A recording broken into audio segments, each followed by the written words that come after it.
Hey, it's your girl, Ice Gem, and today we are on episode 8 of Real Talk, which is just me talking about my lived experiences, just face to face, in a very natural and relaxed fashion.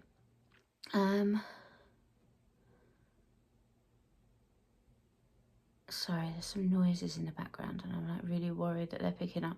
If there's faint popping in the background of this video, it's fireworks. I've tried my best to close all the windows and everything, but yes, and this episode I'm gonna do what it was like before I had my BPD diagnosis. Because today, while I was packing for the move and everything, I haven't been through my paperwork for like 2 years because I've been like really unwell. And in that time, I requested my full paperwork from the community mental health team, which was like a big, I don't know, a ream and a half of A4 paper. And yeah, I've read some of it, but obviously it's like quite intense reading. And yeah, I got so far, and as soon as I started sorting this like massive drawer of paperwork that needs to be sorted, organised and packed and everything for the move, yeah, it literally opened up. And I thought it was quite ironic because it literally opened up on a page where it was like talking about like that I was unkempt and that there was paperwork everywhere and that I was being evicted. And I just thought it was really interesting, like comparison to what I was doing today. Although I'm not being evicted, although I'm being moved on rather quickly, it is like a sudden rush to pack, and I had like paperwork everywhere, my hair was everywhere, and I was just like, nothing changes. But then, of course, once I started reading the notes from that period of time, this is when I lived in a total different area. It was my last flat, which I got evicted from at the beginning of 2020, but I lived there for nearly 5 years, and yeah, I really liked it there. It's in a completely different area. It's in the suburb of Chelmsford, another city.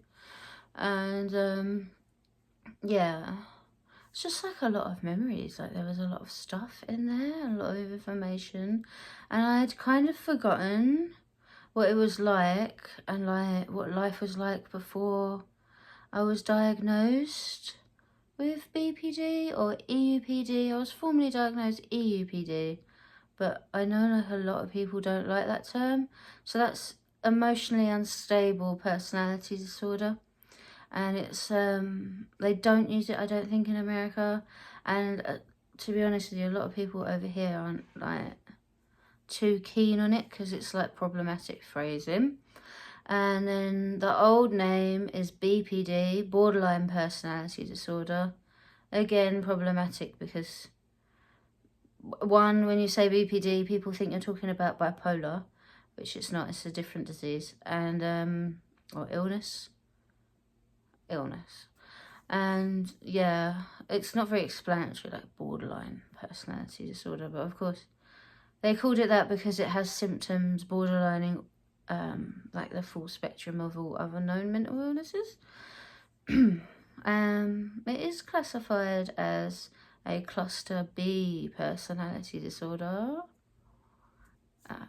Yeah, and which is interesting because at the moment in the UK, I don't know if this is the same overseas, but they're starting to say, oh, you know, EUPD or BPD, if you prefer, is the same as CPTSD. Guys, it's a lot of letters, isn't it? So many letters. Which is complex post-traumatic stress disorder. Yeah, basically the same as PTSD, just multiple traumatic events rather than one pinnacle traumatic event. But I mean, you get treated quite differently, I think. The treatment lines are different, but yeah, I've had paramedics say that to me recently, and psychiatrists, when I talked to them about obviously traumatic events I'd been through, they were like, oh, well, EUPD and CPTSD are the same anyway.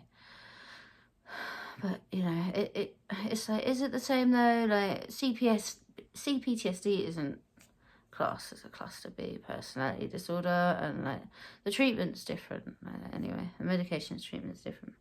Anyway, I'm getting right on one. And I just really wanted to, yeah, because I had these memories of like before I was diagnosed. And like, it's a weird illness where there's like this thinking, and I don't think there is anymore, but it's still there within the medical community, of like, oh, we won't tell them that we know they've got borderline personality disorder, but we won't tell them because that'll make the symptoms worse, which is so bizarre, and that isn't what's taught anymore. But obviously it's quite ingrained in the medical. So to get my diagnosis, I literally got on my hands and knees and begged the psychiatrist not to leave without diagnosing me. Yeah. She then said, yeah, it's EUPD, Emotional Unstable Personality Disorder, also known as BPD. Have you heard of it? I said yes, because I had a friend with it who told me all about it, you know. And yeah, she's like, yeah, we've known it is. I just didn't want to tell you because I didn't know how you'd react, she said. So I don't know if, I mean, she was in my home, so maybe that was like an individual situation where she had had experiences before where she'd been in unsafe situations, I don't know. But she was literally going to leave and not diagnose me. And I was sort of reading the paperwork leading up to this. I had to put it down. I have not read all of it. It's down there. I'm still trying to sort this paperwork out. But I'm finished for the day now with the packing and everything. And I just thought, you know, I'm going to do the video on this while it's fresh in my mind. And like, it's all these, yeah, trigger warning. It's all these, oh, I don't know if I'm allowed to say this on YouTube anymore. It's all these, you know, attempts, S-attempts, and S-harms and stuff, and ODs and stuff, intentional, and all of that. And it just said on there, anxiety and depression was my diagnosis at that time. Previous to that, it was depression for a lot of years. So these paperworks are probably, I don't know how old I was. Oh, 30, around 30. Yeah, it said 30. So I'd been diagnosed at 19 with depression.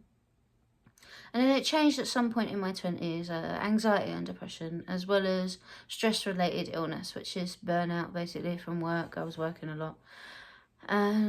Yeah, and so I was getting treated for depression, really, you know, and even in these notes, during that time, she said, oh, we know it. It was that team. Yeah, it was just a lot of really traumatic recall, which I'm realising now I can't actually probably share a lot of details on that on this platform. I didn't think about that, but suffice to say, there's a lot of addiction problems, a lot of those subjects mentioned just then, times in the cells. It was written up about how I'd like trashed the flat. My partner at the time had left me. He actually pressed charges against me for criminal damage, for trashing the flat, even though it was like both of our stuff. That's the speaker turning off again. I forgot to turn the speaker off before I started. Yeah, and it just got me thinking all the relationships I'd ruined and that, you know, like, I was literally just a powerful destructive force within my own life and everyone's life around me.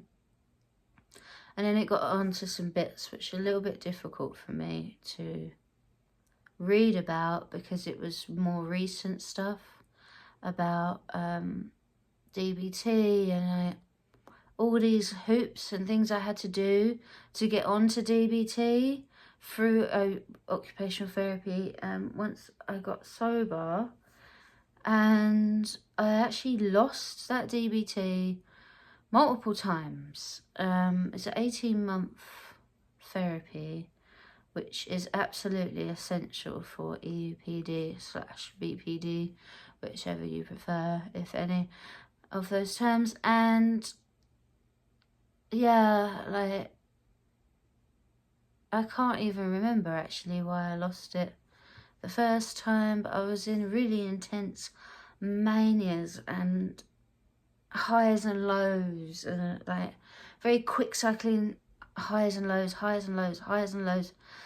And I wasn't sleeping at all. Like, I don't think the medication I was on was right for me at that time. I'm not actually on any medication at the minute for EUPD. It's kind of gone by the wayside with some of the other health issues. But I ultimately lost the last round of DBT that I did due to the seizures being so bad. Functional seizures. Still haven't made the video about that. I will get there. There's so many things. Yeah. But I was having 21 clusters of 3 or more a day of drop to the floor seizures. And that, yeah, that really, I was in a crisis and in hospital after that for my mental health.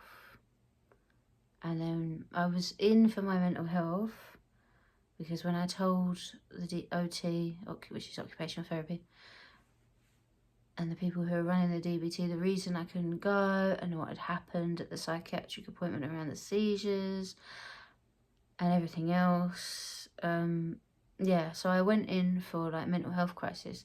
But because obviously I couldn't stop seizing the whole time I was there, it sort of became about the seizures. Yeah, so I stopped there at that point of reading because I guess I'm going to round it out like this.